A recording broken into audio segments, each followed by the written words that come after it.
Sheet ਵੇਚਣੀ ਹੈ ਤੇ 10 ਰੁਪਏ ਬਚਣੇ ਨੇ। 10 ਰੁਪਏ ਲਾਏ ਬੰਦੇ ਨੇ ਉਹਦੀ ਵਜ੍ਹਾ ਨਾਲ ਥੋੜੇ ਜਿਹੇ ਪੈਸੇ ਘੱਟ ਹੀ ਬਚਦੇ ਉਹ ਜਾਣ ਦੇ 300 ਓਏ ਹੋਏ 600 ਰੁਪਿਆ ਤੁਹਾਡਾ ਕਿਰਾਇਆ ਲੱਗਣਾ ਹੈ। ਤੇ ਮਾਲਕ ਦੀ ਮਿਹਰਬਾਨੀ ਹੈ ਬਾਦ ਸਾਨੂੰ। ਹਾਂ ਬਿਲਕੁਲ। अस्सलाम वालेकुम ਭਾਜੀ ਕੀ ਹਾਲ ਜੀ? ਸਿਹਤ ਵੀ ਠੀਕ ਮਾਸ਼ਾਅੱਲਾ। ਕੀ ਸੇਲ ਕਰਦੇ ਪਏ? ਇਹ ਸ਼ੀਟ ਵੇਚ ਸ਼ੀਟਾਂ ਬੜੀਆਂ ਪਿਆਰੀਆਂ ਨੇ ਮਾਸ਼ਾਅੱਲਾ ਯਾਰ। ਕਿੰਨੇ ਦੀ ਸੇਲ ਕਰਦੇ ਹੋ? ਇਹ 50 ਰੁਪਏ ਦੀ 40 ਰੁਪਏ 50 ਰੁਪਏ ਦੀ ਏਡੀ ਵੱਡੀ ਸ਼ੀਟ ਵੇਚਦੇ ਪਏ ਯਾਰ। ਇਹ ਤਾਂ ਤੁਸੀਂ ਮੁਫਤੀ ਦੇ ਹੀ ਹੁੰਦੇ ਪਏ ਤੇ 50 ਰੁਪਏ ਦੀ ਵੇਚ ਕੇ ਤੇ ਬਚਦਾ ਕੀ ਹੋਏਗਾ ਵਿੱਚੋਂ? ਇਹਦੇ ਤੇ 10 ਰੁਪਏ ਇੱਕ ਪੀਸ ਤੇ ਬਚ। ਵਾਹ ਕੀ ਬਾਤ ਹੈ। ਪੂਰੀ ਸ਼ੀਟ ਵੇਚਣੀ ਹੈ ਤੇ 10 ਰੁਪਏ ਬਚਣੇ ਨੇ। 10 ਰੁਪਏ 15 ਰੁਪਏ। ਅੱਛਾ ਤੇ ਕਿੰਨੀਆਂ ਸ਼ੀਟਾਂ ਵਿਕ ਜਾਂਦੀਆਂ ਦਿਹਾੜੀ ਦੀਆਂ? ਇਹ 200 ਪੀਸ 100 ਪੀਸ। ਮਾਸ਼ਾਅੱਲਾ ਜੀ ਕੀ ਬਾਤ। ਇਹਦਾ ਮਤਲਬ ਬੜਾ ਜ਼ਿਆਦਾ ਤੁਸੀਂ ਫਿਰਦੇ ਹੋ। ਅੱਜ ਫਿਰ ਕਿ ਥਾਵਾਂ ਤੇ ਜਾਣਾ ਹੁੰਦਾ ਕਿ ਕਿਹੜੀ ਜਗ੍ਹਾ ਜਾਂਦੇ ਹੋ?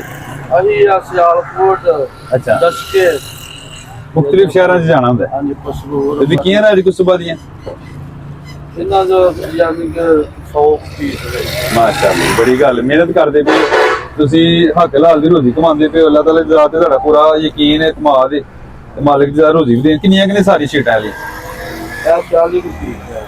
40 ਪੀਸ ਨੇ। ਸਹੀ ਹੈ। ਤੇ ਇਹਦੇ ਨਾਲ ਬੱਚਿਆਂ ਦੀ ਰੋਜ਼ੀ ਬਣ ਜਾਂਦੀ, ਨਿਜ਼ਾਮ ਚੱਲ ਜਾਂਦਾ। ਕਿੰਨੇ ਕੁ ਪੈਸੇ ਬਣ ਜਾਂਦੇ ਦਿਹਾੜੀ? ਉਹਦਾ ਨਾਲਾ ਨਿਜ਼ਾਮ ਚਲਾਏ ਨਿਜ਼ਾਮ ਚੱਲ ਜਾਂਦਾ। ਕਿਰਾਇਆ ਸ਼ਰਾਇਆ ਵੀ ਲੱਗਦਾ ਹੈ ਉਥੋਂ ਦੇ ਲਾਏ ਬੰਦੇ ਨੇ ਉਹਦੀ ਵਜ੍ਹਾ ਨਾਲ ਥੋੜੇ ਜਿਹੇ ਪੈਸੇ ਘੱਟ ਹੀ ਬਚਦੇ ਨੇ। ਘਾਟੀ ਬਾਜਦੇ ਨੇ। ਫੇਰ ਵੀ ਤੁਸੀਂ ਨਿਕਲੇ ਬੱਚਿਆਂ ਵਾਸਤੇ। ਚਲੋ ਅੱਲਾਹ ਦਾ ਸ਼ੁਕਰ ਹੈ। ਤੇ ਦਿਹਾੜੀ ਛੜੀ ਲੱਗੀ ਅੱਜ ਕੋਈ? ਦਿਹਾੜੀ ਇਹ ਮੰਡੀ ਲਾ ਕੇ ਆਏ। ਮੰਡੀ ਲਾ ਕੇ ਆਏ। ਪਸਰੂਰ ਕਿਹੜੀ ਜਗ੍ਹਾ ਤੋਂ ਹੁੰਦੇ? ਇਹ ਕੋਈ ਦਾ ਅੱਛਾ ਗੁਜਰਾਲੇ ਉੱਥੋਂ ਹੁੰਦੇ ਹੋ। ਕਿਰਾਇਆ ਗੁਜਰਾਲੇ ਦੇ ਇੱਥੇ ਕਿੰਨਾ ਕਿਰਾਇਆ ਹੈ? ਕੋਈ ਦਾ ਕਿਰਾਇਆ ਇੱਧਰ ਆਉਂਦਾ 300 ਜਾਣ ਦੇ 300 600 ਰੁਪਿਆ ਤੁਹਾਡਾ ਕਿਰਾਇਆ ਲੱਗਣਾ ਹੈ। ਤੇ ਕਿੰਨੀਆਂ ਸ਼ੀਟਾਂ ਵਿਕਣਗੀਆਂ ਫੇਰ ਤੁਹਾਡਾ ਕਿਰਾਇਆ ਪੂਰਾ ਹੋਣਾ ਹੈ?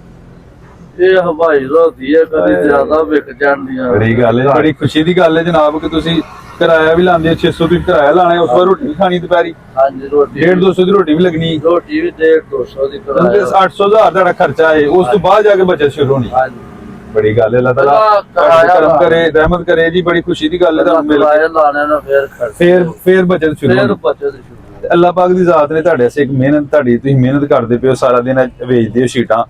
ਉਹ ਤੋਹਫਾ ਇੱਕ ਭੇਜਿਆ ਮਾਲਕ ਦੀ ਜ਼ਾਤ ਨੇ, ਤੁਹਾਨੂੰ ਦੇ ਦੇਈ। ਤੁਹਾਡੀ ਮਿਹਨਤ ਦਾ ਨਾਮ ਹੈ। ਚਲੋ ਜੋ ਅੰਦਾਜ਼ਾ ਦੁੱਖ ਭੇਜਿਆ। ਤੁਹਾਡੀ ਮਿਹਨਤ ਦਾ ਨਾਮ ਹੈ ਕਿ ਤੁਸੀਂ ਮਿਹਨਤ ਕਰਦੇ ਪਏ ਹੋ, ਥਾਂ ਥਾਂ ਤੇ ਜਾਂਦੇ ਹੋ। ਥੋੜੇ ਜਿਹੇ ਪੈਸੇ ਨੇ ਤੇ ਇਹ ਬੱਚਿਆਂ ਸੇ ਕੋ ਜਾਂਦੇ ਕੋਈ ਚੀਜ਼ ਲਾਈ ਹੋ। ਤੁਸੀਂ ਮਿਹਨਤ ਕਰਦੇ ਪਏ, ਤੁਹਾਨੂੰ ਮਿਲ ਕੇ ਯਕੀਨ ਕਰੋ ਦਿਲੀ ਖੁਸ਼ੀ ਹੋਈ ਹੈ ਕਿ ਤੁਸੀਂ ਇੱਕ ਇੱਕ ਸ਼ੀਟ ਵੇਚ ਕੇ ਤੇ ਨਿਜ਼ਾਮ ਚਲਾ ਰਹੇ ਹੋ। ਕਿਰਾਇਆ ਵੀ ਲਾਉਂਦੇ ਹੋ, ਰੋਟੀ ਦਾ ਵੀ ਨਿਜ਼ਾਮ ਚਲਾਉਂਦੇ ਹੋ। ਕੀ ਕਹਿਣਾ ਚਾਹੁੰਦੇ ਹੋ ਇਸ ਬਾਰੇ ਚ? ਹੁਣ ਇਹਦੇ ਚ ਮਾਲਕ ਦੀ ਮਿਹਰਬਾਨੀ ਹੈ ਬਾਦ ਸਾਨੂੰ।